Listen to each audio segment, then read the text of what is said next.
So we'll even see in the family the emphasis on the importance of the number one son. You can see our Charlie Chan movies are full of stereotypes, but when Charlie Chan says number one son, pick up the phone, actually doesn't have to say that. Number one son already anticipates his father's wishes. I once knew a Chinese woman who had converted to Christianity. I asked her why. She said, well, my father was such a stern, strict Confucian fellow that no matter what I did, I never measured up to his expectations. And she said, when I found Christianity, on the other hand, I found a father who would love me in spite of my faults, even in part because of them. And no matter what I did, I was loved and accepted. So there's a real contrast between Christianity and Confucianism. Oh, I will argue a big one.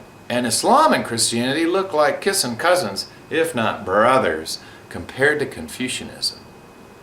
And so how does the hierarchy work? We can look at the top.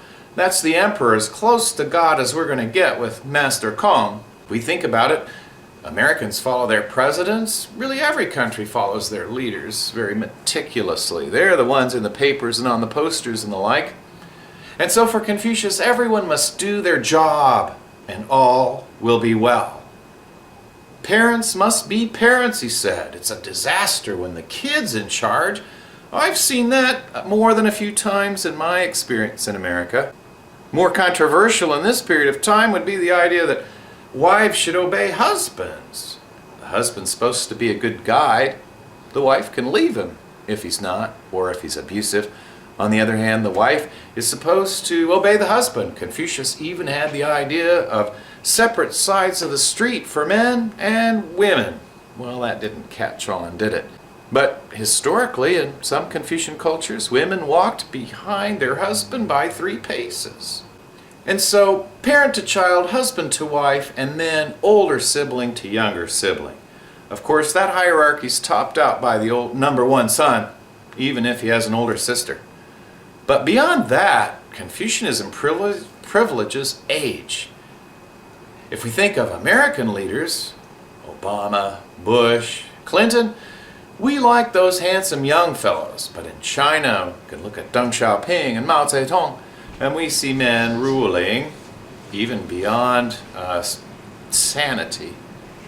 We see men ruling even into senility. That's how much respect there is for gerontocracy, rule by the aged. And the only equal relationship among the 5 is that of friend to friend.